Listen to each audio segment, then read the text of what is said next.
আজি আমি আৰম্ভ কৰিব গৈছোঁ set lesson 2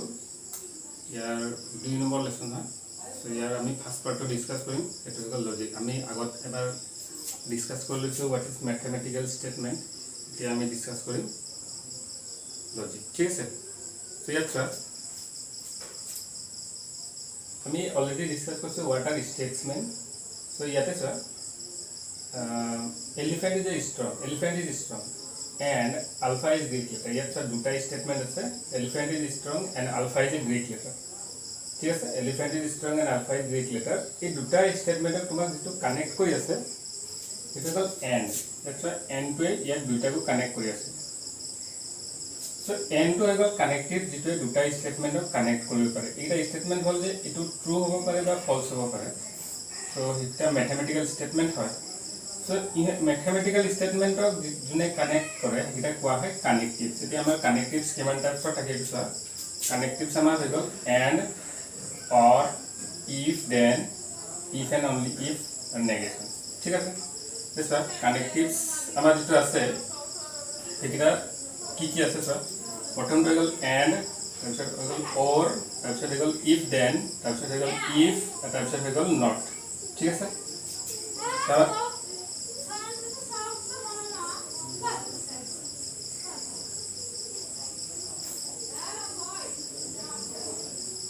So our connectives কি আছে connectives আমার আছে and or if then if not. ঠিক আছে এটা নাম কি আছে এটা নাম হয়ে গেল তোমার প্রথম হয়ে গেল নেমটা হয়ে গেল and আমি কনজাংশন বলি কম or disjunction বলি কম if then মানে হয়ে গেল conditional if and only if এটা হয়ে গেল বাই কন্ডিশনাল not মানে হয়ে গেল নেগেশন।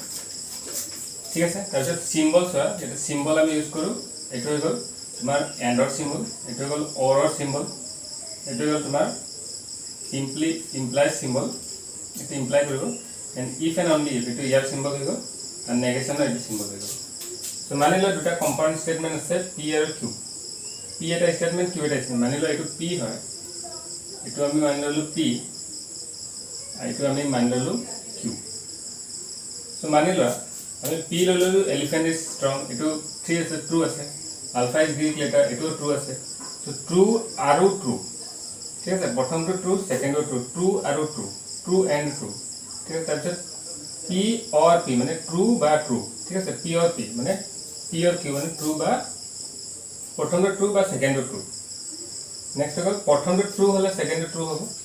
আৰু তাৰপিছত হ'ল প্ৰথমটো ট্রু সেকেন্ডটো ট্রু কেতিয়া হ'ব if and only if p টো ট্রু হ'ব। ঠিক আছে আর p টো ট্রু হবে কেতিয়া যদি if and only if q টো ট্রু হবে। এটা হল নেগেশন স্টেটমেন্ট মানে হল যদি কিবা এটা স্টেটমেন্ট প্রথম যদি ট্রু আছে তো তার নেগেশন স্টেটমেন্টটো ফলস হবে। সো এইটা হল আমার কানেক্টিভস। এতিয়া আমি এটা এটা কানেক্টিভস ডিটেইলছত চাম যে n কানেক্টিভস কেনেকে or কানেক্টিভস if then কানেক্টিভস এটা কানেক্টিভস আমি ডিটেইলছত চাম। ঠিক আছে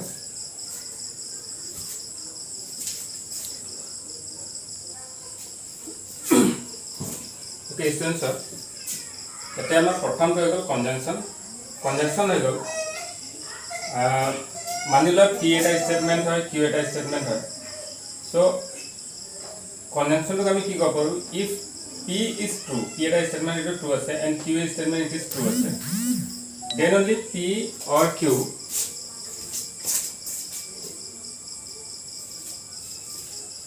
if p is true and q is true then only p or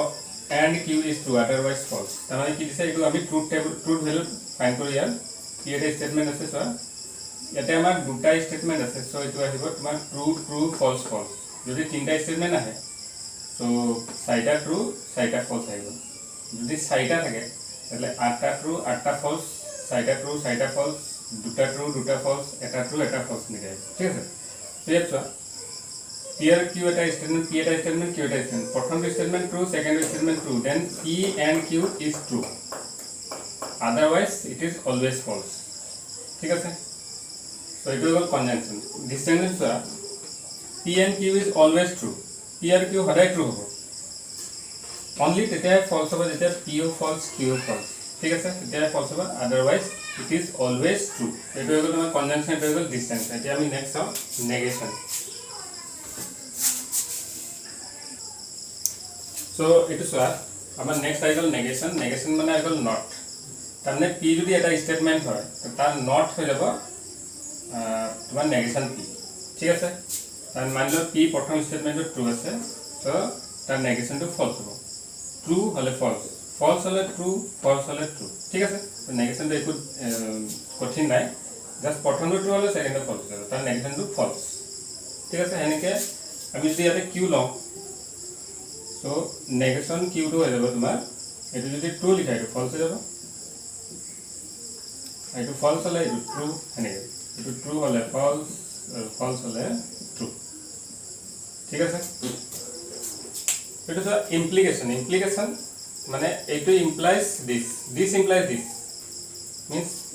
P implies Q is always true despite if P is true and Q is false. মানে P implies Q always true হ'ব only তেতিয়া possible যেতিয়া প্ৰথমটো true and secondটো false হ'ব ঠিক আছে তো কেনেকৈ হ'ব এইটো এটা এক্সাম্পলত চাওঁ মানি লোৱা এটা example if you score 90% then your father will gift you a bike ঠিক আছে তো এক্সাম্পল এটা বুঝি লোৱা যদি তুমি 90% এৰ এবভ স্কোৰ কৰা তেন্তে তোমাৰ ফাদাৰে তোমাক এটা বাইক দিব ঠিক আছে এতিয়া এই স্টেটমেন্টটো বুঝায় মানি লোৱা তুমি প্ৰথম স্টেটমেন্টটো ট্ৰু হৈ যায় মানি লোৱা দেন সো ইয়াতে দুটা কন্ডিশন আছে ইফ আৰু দেন সো মানি লোৱা প্ৰথমটো ট্ৰু আছে মানে তুমি 90% স্কোৰ কৰিলা আৰু তোমাক ফাদাৰে এটা বাইক দি দিলে so good this statement is true তুমি স্কোৰ কৰিছা সো তোমাৰ ফাদাৰে বাইক দিছে এটো এটা ট্ৰু স্টেটমেন্ট হয় নেক্সট ওয়ান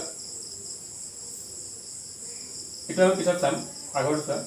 মানি লোৱা তোমাৰ স্কোৰ 90% নাহিলে সো তোমাৰ স্কোৰ যদি 90% নাহিলে তোমাৰ ফাদাৰে তোমাক দি দিলে এটা bike So good, no problem. Sai tomar father কৈছে যে okay next time you try hard. ঠিক আছে তার পিছৰ স্টেটমেন্ট আছে যদি মানি লও তোমাৰ 90% নাহিলে আৰু তোমাৰ ফাদাৰ তোমাক বাইক নিদিলে yes এটো ঠিক আছে যদি নাই আনা তেল নাই দিয়া এটো ট্ৰু আছে কিন্তু মানি লও তুমি 90% আনিছা তোমাৰ ফাদাৰে বাইক নিদিলে সো এটো বেয়া হ'ব হয় না সো এটো ফলস স্টেটমেন্ট হ'ব so only if prothom is first is true and second is false then only the statement will be the conjunction will be that means the compound statement will be false otherwise it is always true ঠিক আছে এটা হল implication ইয়াৰ পিছত আমি next চাও বাই conditional statement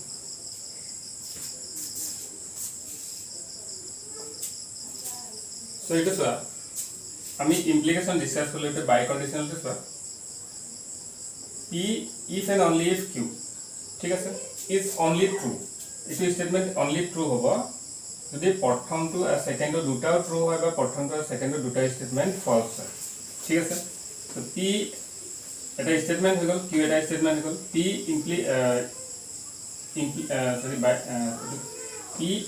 implies if and only if q ঠিক আছে p equivalent to q এনেকৈ লিখিব পাৰো সো প্ৰথমটো হৈ গল ট্ৰু সেকেন্ডটো ট্ৰু তেতিয়া ট্ৰু হ'ব প্ৰথমটো ট্ৰু সেকেন্ডটো ফলস তেতিয়ালে ফলস হ'ব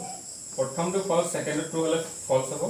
আৰু ফলস হলে ট্ৰু হ'ব তাৰমানে তোমাৰ তেতিয়া দুটা স্টেটমেন্ট ট্ৰু হয় বা দুটা স্টেটমেন্ট ফলস হয় তেতিয়া অনলি হে এটো ট্ৰু হ'ব এটা এক্সাম্পল দুটা if you had hall ticket then only you can sit in exam ঠিক আছে if you had hall ticket then only you can sit in exam ঠিক আছে yes sir condition if then ঠিক আছে তাৰমানে মানি লোৱা তোমাৰ তাত হল টিকেট আছে তুমি এক্সামত বহি গলা ঠিক আছে দুটা ট্ৰু আছে তোমাৰ তাত আছে তো তুমি বহি গৈছা তোমাৰ তাত হল টিকেট আছে কিন্তু তোমাক বহিব নিদিলে এটো ফলস হৈ যাব ঠিক আছে বা মানি লোৱা তোমাৰ তাত হল টিকেট নাই হল টিকেট মানে এডমিট কাৰ্ড আৰু তোমাক বহিব দি দিলে সো হেতু নট ট্ৰু হ'ব ঠিক আছে কিন্তু মানিলে তোমাক হল টিকেট নাই তোমাক বহিব নিদিলে এইটো কি হৈ যাব ট্ৰু ঠিক আছে তোমাৰ তাত যেতিয়া নাই তেতিয়া তোমাক বহিব কেনেকৈ দিব ঠিক আছে কিন্তু তোমাৰ তাত আছে তোমাক বহিব দিলে এইটো ঠিক আছে ওকে তো এনেকৈ আমি এক্সাম্পলত আমি বুজি পালোঁ নেক্সট আমি চাওঁ ইমপ্লিকেশ্যনৰ কিছুমান পাৰ্টছ আছে ঠিক আছে ইমপ্লিকেশ্যনৰ কিছুমান ষ্টেটমেণ্ট আছে যেনেকৈ আমাৰ কনভাৰ্স ষ্টেটমেণ্ট ইনভাৰ্স ষ্টেটমেণ্ট আৰু কণ্ট্ৰাপজিটিভ ষ্টেটমেণ্ট সেইকেইটা আমি অলপ ডিছকাছ কৰি ল'ম ঠিক আছে ओके फ्रेंड्स एटू चोৱা ইমপ্লিকেশনৰ কিছুমান পাৰ্টছ আছে যেনেকে আমাৰ এগল কনভাৰ্স ইনভাৰ্স আৰু কন্ট্ৰাপজিটিভ ঠিক আছে সো ইগিৰা ডিসকাস হলো প্ৰথমে এটা স্টেটমেন্ট লৈ লোৱা p ইমপ্লাইজ q তাৰ মানে p টু ট্ৰু হলে q টু ট্ৰু হ'ব ঠিক আছে সো ইয়াৰ কনভাৰ্স কি হ'ব p টু ট্ৰু হলে q টু ট্ৰু হ'ব তেন্তে q টু ট্ৰু হলে p টু ট্ৰু হ'ব সো এইটো এক্সাম্পলত আমি বুজিলো তে মানি লোৱা p এটা স্টেটমেন্ট হয় one angle is 90 degree so one angle is 90 degree so then it is right angle ठीक है तो स्टेटमेंट है so यार कन्वर्स क्या हो it is right angle triangle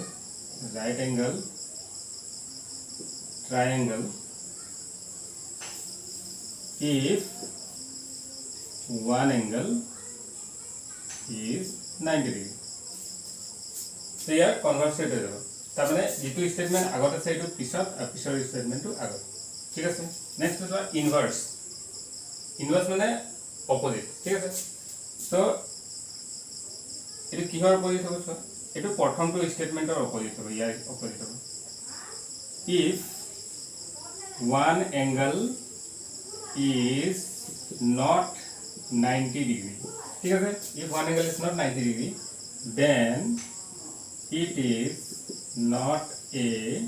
right angle triangle okay next is contrapositive statement আছে ইয়াৰ কি meaning আছে ইয়াৰ মিনিং টো ইয়াৰ আহে ইটোৰ অপোজিট তো ইয়াৰ অপোজিট হৈ গ'ল তাৰমানে তোমাৰ স্টেটমেন্ট যেটো আছে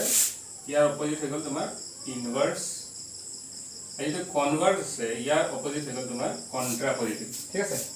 যেটো লিখা আছে if it is right angle it is a right angle if one angle is 90 degree so আমি এটো উল্টাকে লিখিম so এদিকে লিখা আছে not q implies not p so not q ইয়াতে আমাৰ এটো স্টেটমেন্ট কি আছে so not q so এটো p এটো not তোমাৰ এটো হৈ গ'ল so it is not q so प्रथम second statement it is right angle so it is not right angle so हो जाबो it is not right angle it is not right angle triangle if one angle is not 90 degree if one angle is not 90 degree okay